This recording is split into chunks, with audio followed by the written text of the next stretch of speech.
Once a month, we open up the show to your questions, and it is the first Monday of the month. This is Coaching for Leaders, episode 348. Produced by Innovate Learning, maximizing human potential.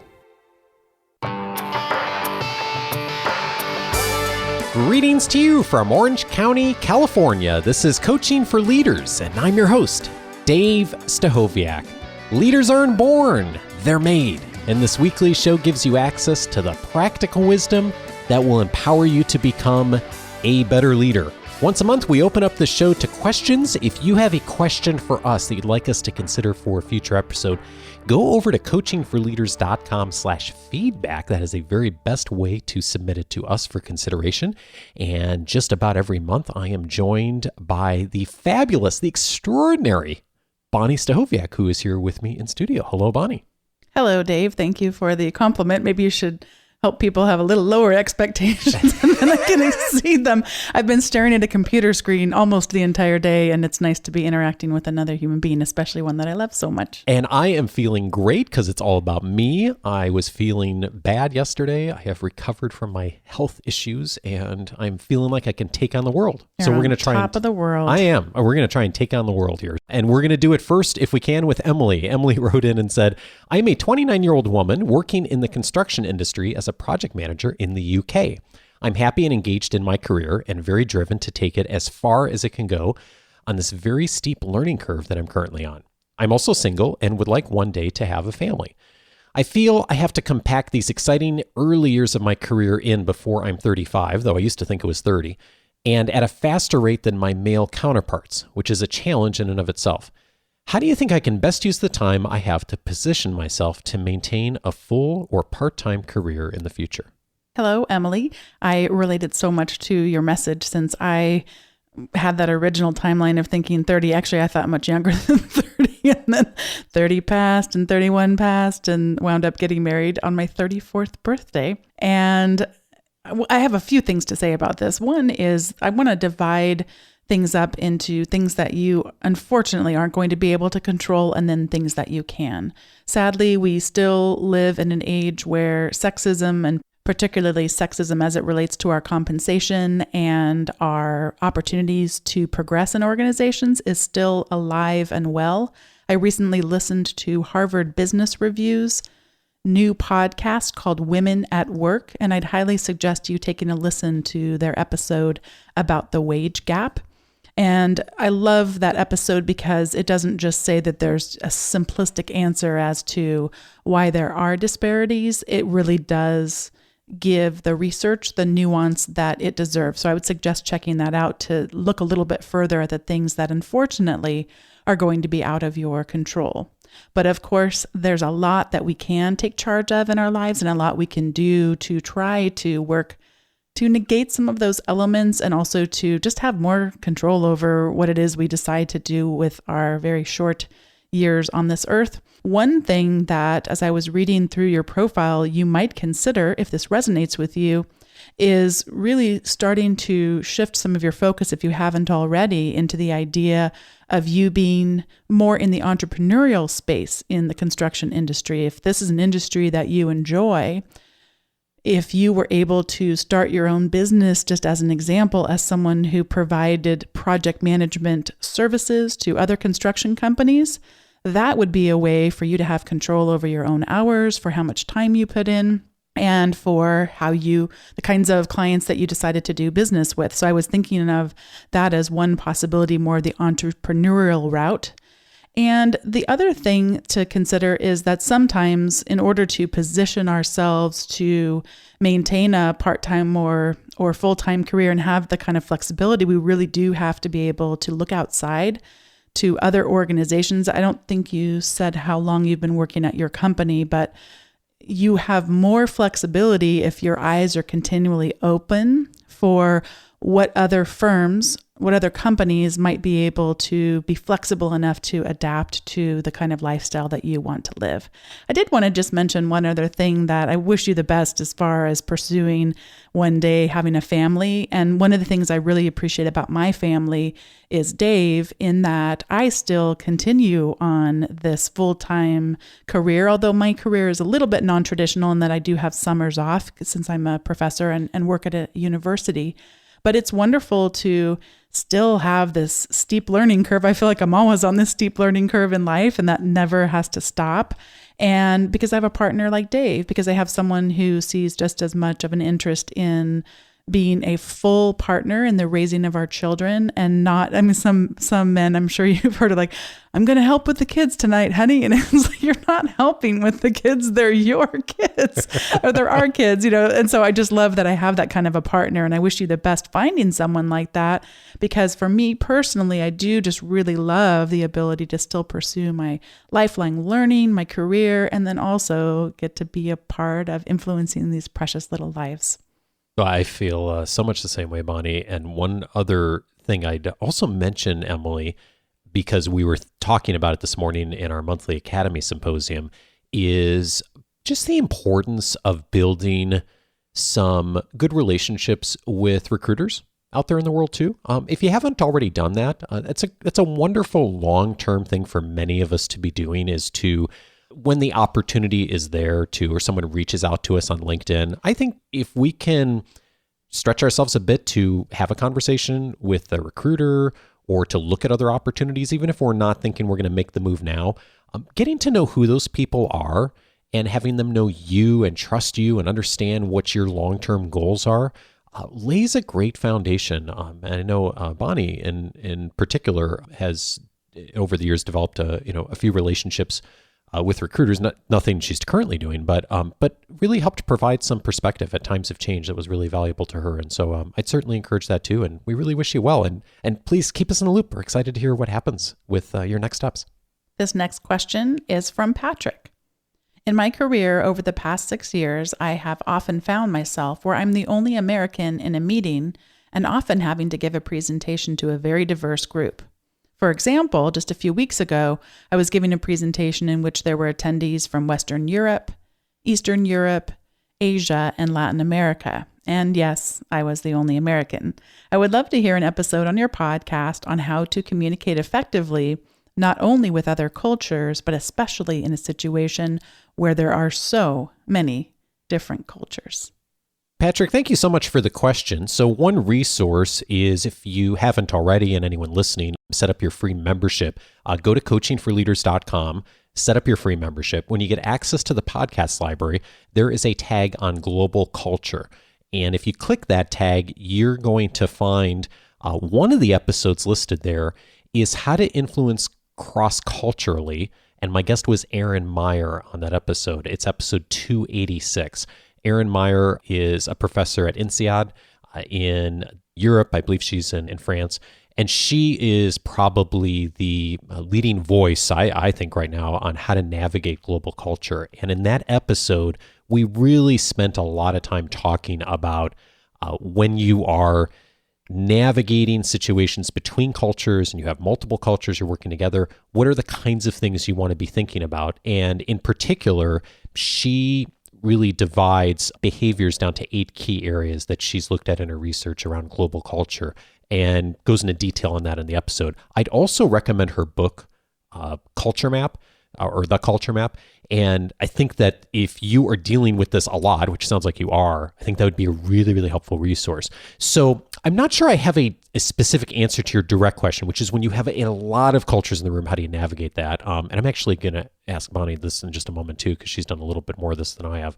But one of the things that I found that was really helpful that I don't think I appreciated from the conversation with Erin until after I'd had the conversation is how a lot of the times we have the perception that if a culture is somewhat similar to ours optically, that should be a fairly easy thing for us to navigate.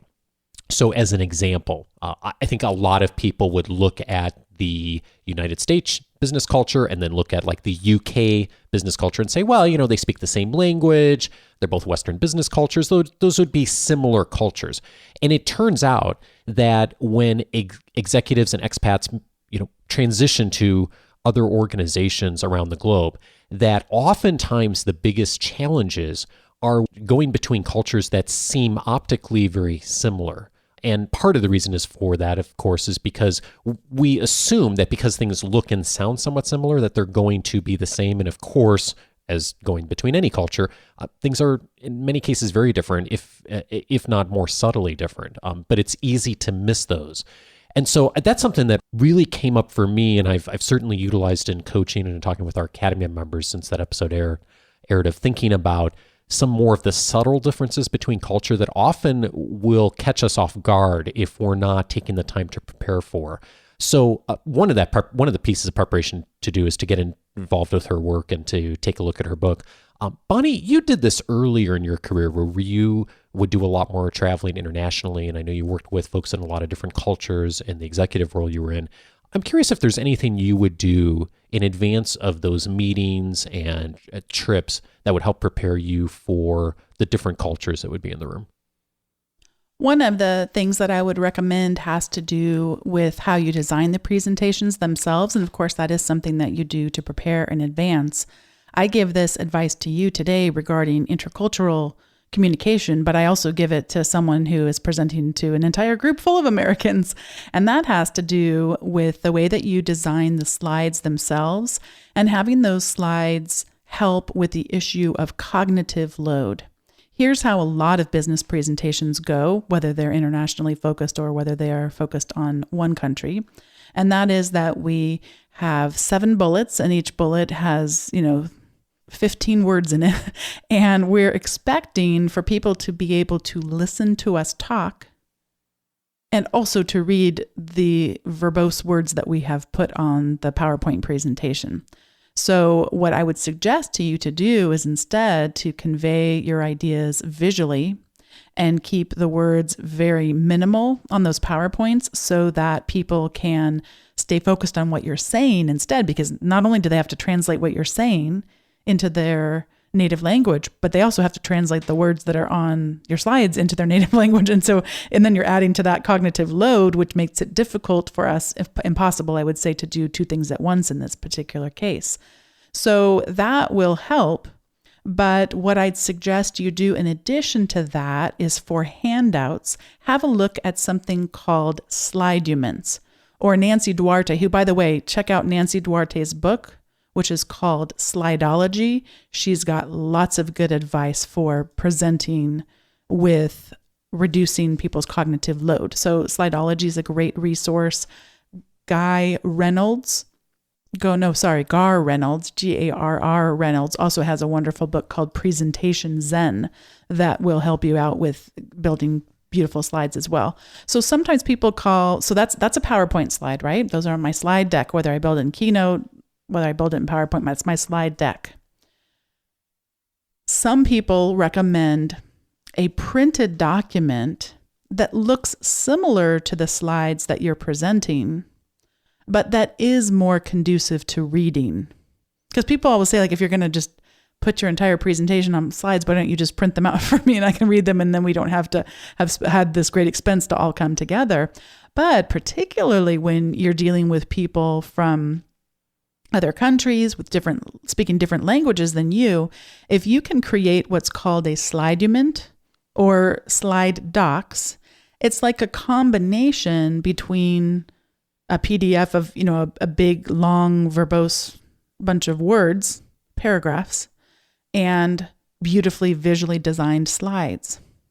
And what you could consider doing is sending out the sliduments or the slide doc, whatever you'd like to call it, in advance if people want to have them translated it. And then we come together, we discuss these ideas. You've got this PowerPoint that's not presenting directly back to them exactly what they already read, but some of the nuance, and open it up for a lot more conversation. So that's one option. Another option could be that you send out the slidument after the fact. And what a slidument looks like is some of the same graphical elements as the slides, but this is a meant to be a printed piece, a PDF that I read not with someone presenting to me, and I'm able to read it and discern what it was that they intended to say. But it's very visual, so it's not like reading an entire book on the subject. It's like a magazine article that really has done a good job of just hitting the high points with the text and having some charts and graphs and information that way. So I'd suggest, you could send out the slide documents after the fact to reinforce what it was you talked about. So you could do either one. What I would not suggest is having the slide documents sitting right there at the same time you're trying to present, because then you do create the same elements that you created in the first place. Although if somebody wants to have their notes that they already took when they read it, of course, that would be helpful to them as well. I hope, though, that's some helpful information about how to prepare, but I did have a couple of other thoughts for you with advice. One would be, whenever I wind up presenting in front of diverse audiences, I do look for opportunities where I can have some more one-on-one exchange. More collectivist cultures will hesitate to bring up questions that they have that are specific just to or they feel like it's specific just to them. They don't realize that other people might have the same question. They might hesitate to ask you something, but really have some concerns or really have some questions that need addressing. So if you can find some ways to schedule some time where you can have more one-on-one interaction. The other thing, in the other extreme, some cultures will feel like they can ask every question that they have and not really be necessarily seeming like they're caring what the other people are or not getting out of it. So they can kind of take up more time with question asking than you might hope for. So you would have an opportunity to say, yes, I definitely want to talk more about your specific situation, about this new location that's opening up, that you've got some specific concerns. Let's chat about that when we get together one-on-one. It just opens up a door to allow you to suggest that person hold off on their questions. I've had such extremes. I could really relate to your message because I was remembering when it felt like someone was going to bust out and start singing the song "We Are the World" in some of the trainings that I was doing. And speaking of humor, that's my last piece of advice. You do have to be pretty careful on the humor front, because that's where some real cultural taboos can occur. So just watch your use of humor, and when in doubt, don't decide to add some humor in, because it's just not always going to translate well into other cultures. Thanks so much for the question, Patrick. Our next question is from Scott. Scott asks, for the most of the last 15 years, I've been a manager and leader of different teams. I've always worked in a customer service type of environment.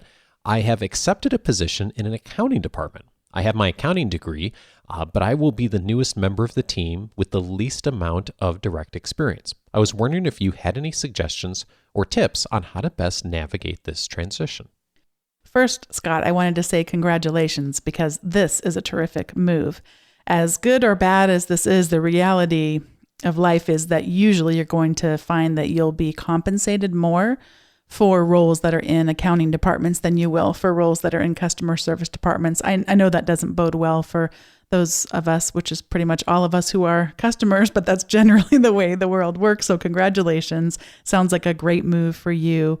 But one of the great things I'm sure you already recognized is how you'll be able to take all that customer service experience that you have and the leadership experience that you have and move that over really nicely into accounting. So I would definitely, if I were you, be looking in, and it sounds like you are, because that's why you wrote to us, is that yes, you do need to get more hands-on experience specifically within the functional area of accounting, but what a wonderful opportunity to then in the next couple of 2-3 years be able to couple your management experience with the accounting experience you'll be gaining. A couple of suggestions for you. One would be to look at professional associations in order to enhance and speed up your learning specifically around accounting. So I would be looking for that. And then also recognizing that you do get to, as I mentioned, carry over with you this management and leadership experience, which is so needed in accounting departments, just like in all departments within a company. And I just wanted to say congratulations and hope this advice is helpful. And I know Dave has a couple of notes as well. Yeah, congrats on the new position. And I'm thinking back to what Simon Sinek said when he was on the show a while back of leaders aren't responsible for the numbers. Leaders are responsible for the people, responsible for the numbers. And in this case, you're dealing with a lot of numbers, of course, in the accounting department. And it really is, one of the the very different things about leadership versus being an individual contributor on a team. And of course, we all lead and influence even in individual contributor roles. But if you're leading a team, it's really your responsibility to set the vision, to develop people, to be the coach. So the fact that you're not an expert and you're not the person who's the most experienced in the accounting function, I think a lot of people would see that as a negative. I think actually that's probably a positive for you, because you can't, nor should you, be relying on your own expertise and your experience to do the day-to-day job functions. That's really the job of the people that are on the team. Your job is now more so to lead the team, to set the direction, to inspire, to coach, to mentor. And I say that, and I know the reality is in a lot of organizations that many managers are working managers. They have their own responsibilities and they have their own functions that they're doing on a daily basis. And yet, I think the more you can have your time and activities be focused to those core essences of leadership and developing people and succession planning and thinking about how to set the vision, I think that is going to be really a great move for you long term. And a couple resources that'll help around that, Scott. One of them is I did a membercast a while back on how to create a shared vision. And whether you're thinking about actively creating a vision or not, or figuring out what's next for the team, I think just taking some time to listen to that, it's about 10 or 11 minutes, will just give you a framework for where to start, because that's part of what your question is. Where do I start this transition? And a piece of that framework is how to go around and start listening to people, and how do you approach the people in the organization who are there, who are bringing a lot of talent and experience and expertise to the table already, for sure, and in many cases know more than you do and have more experience, and starting to think about how you bring those different talents and skills together. And that membercast, I think, will really help you to start thinking that way. So I'll put a link to that in the notes here and the guide this week as well. Also, I'd recommend listening to the first Saturday cast that we aired just a few weeks ago with John Pinheiro.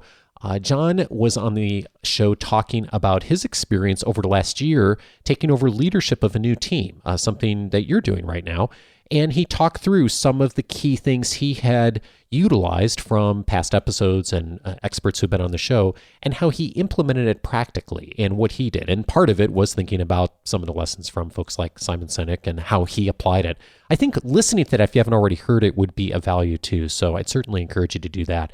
But I think if you're able to really think about this as an opportunity for you to lead and coach and guide and mentor, I think it's just going to be really fantastic to see what you do in this role. And there's so much opportunity to do wonderful things with accounting work. So I can't wait to hear what happens. Keep us in the loop, Scott, and let us know what's next for you. This next question is from Jennifer. I've been listening for just over 2 years. I like how I can always pull in an action item out of the podcast to better myself. You have great guests. I would love a guest topic to be how to get to that next level. How do you get executives in a larger company to notice you and look to you for promotions? I feel stuck in a mid-senior level job, but read about the demand for quality workers. Jennifer, thank you so much for the question. And when I saw this question come in, I emailed Jennifer back and said, this would be a great topic for a future episode. And I'm starting to do some thinking on this. And then I started thinking some more, just some things I think are a good starting point for you, Jennifer. And I was thinking about the book that I have not read, but I love the title and I love the author, Cal Newport. His book more recently on deep work is fantastic, and we had him on the show a while back, and I'll put a link to that here. But he has another book called So Good They Can't Ignore You. And it's a book about, and full disclosure, I haven't read it, but from the summaries I've seen and from the title, it's a book about getting away from just things you feel passionate about and what you love to do and you feel like you should be doing, and how do you develop skills to create something meaningful and give it to the world. And I noticed there was a quote from Seth Godin about that book, and Seth said, create something meaningful and then give it to the world, is the way he phrased it. And I think about that in the context of your question, Jennifer, because when I think about people that I know that have moved into executive roles, and have become successful executives in their organizations, or people who have made that transition successfully in the recent past, they are people who have done that. They have solved a problem.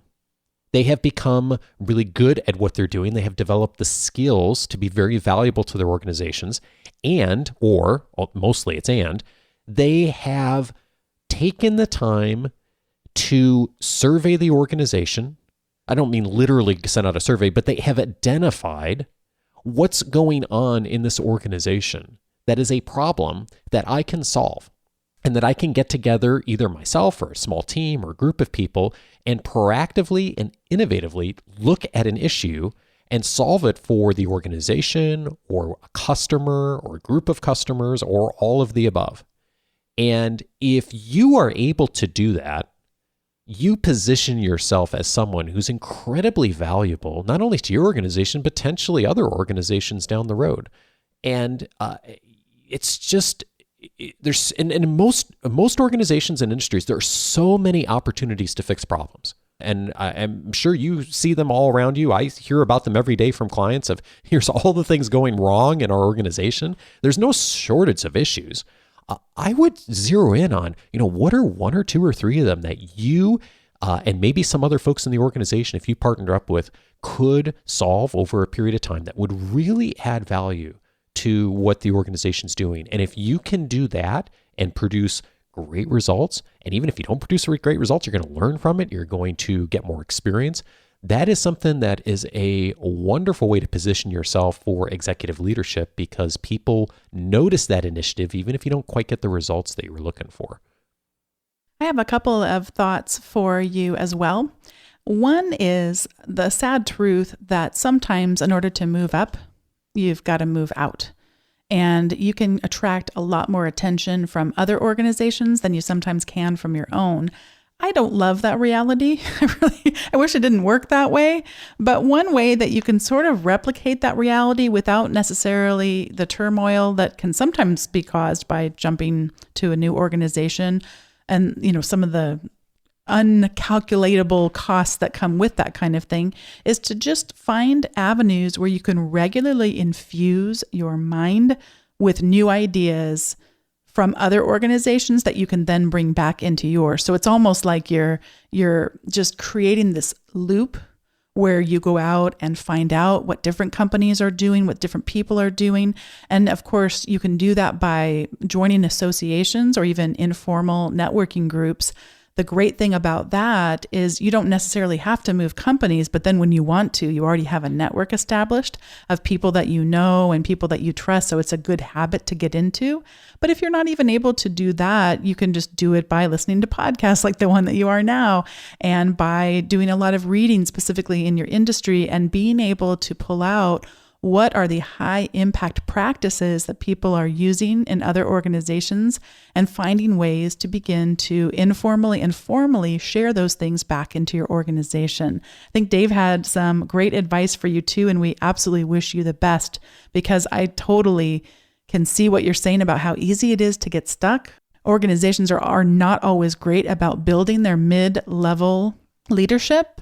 And so you can kind of take the reins in your own hands and put some of these things into place. I also want to mention to Jennifer, this is one of the reasons we have the Coaching for Leaders Academy, is to provide that in a very structured, intentional, meaningful way to do what Bonni was just talking about, of create collaborative opportunities across industries. So for anyone listening who that is something that you're looking for the opportunity to do, to partner with other professionals and to get leadership, coaching, and mentoring from other folks in other parts of the industry and in other industries, certainly recommend checking out the Academy. You can go to coachingforleaders.com/academy. At the time this episode's airing, we're not accepting applications right now, but we will be again in a few months. So if that's something that's of interest to you, you can find out more on that page. And we have a question here also from Brian. Is there an episode that advises how to hold managers accountable, mentor managers on to whom they vent? I don't want my managers to vent to junior staff. Brian, you are not alone. There is not an episode specifically on this. There are two related episodes, and then I have a thought on this. So the related episodes are, first of all, the one Brian was listening to when he emailed this question. Episode 91, how to listen when someone is venting. That's probably most helpful as an episode if you are handling an issue with a customer, someone coming at you, venting, probably, hopefully not an employee, but that would be a good listen. Mark Golston was on that episode and had a 3-step process for handling that. Also of value would be episode 327, how to notice and change dysfunctional culture with Jonathan Raymond. We talked about at a broad level when culture is not working well in the organization, and certainly people venting a lot to employees would be one thing that would not be working. There's a lot of suggestions on how to approach things like that in episode 327. Now, to your question specifically, Brian, you don't want people to vent to junior staff. I think that's a very reasonable expectation in most organizations. People are going to vent, right? So we're all human beings. We all have times that we don't agree with the direction that an organization is going or a leader has chosen for something, even when I think back in my career of people that I've had high respect for, that I've worked for, there have absolutely been times that I did not at all agree with the direction they were going. So I think the question for me, Brian, is, are there opportunities and is it safe for people to vent to you when that happens? So when your team is working an issue and you make a call and there's a few people that don't agree with it, what is the culture of your organization right now? Do people have a chance to air their frustrations and their grievances and their feelings in a venue that's appropriate? As in, like, do you have a conversation with them, or is there a way for people to have those discussions and even have some open conflict in meetings in the organization? I hear this a lot from leaders that will espouse a value in their organization that we encourage dissent and we like people to challenge each other. But the reality is, when you actually go watch their meetings, if someone does dissent or is critical of someone else in the room, that people get very nervous about that, or the leader very quickly quashes that. I've seen that happen a lot, even with people who espouse a different value on that. So people are going to vent regardless. The question is are they going to do it with you, or are they going to do it behind your back, or in the case you described, to maybe their employees? So if I was in your shoes, I'd be looking for what are the opportunities I can articulate, create, the space that I can provide so that people get those things out in the appropriate venue, and then have the expectation in the organization that, yes, let's talk about these problems. Let's talk about disagreements when they come up, but those disagreements happen within our leadership team or with each other. And once we've made a decision that we all support that publicly to the rest of the organization or to the customers or whoever the stakeholder is. So have the space, Brian, for people to dissent and for those discussions to happen and that conflict to happen. Try not to be as fearful about it as many people in many organizations are. If you create that space, you're going to be doing great things for people to allow them to vent in appropriate ways, and then have the expectation very clearly on how that is supposed to work or not work with folks that are outside of that discussion.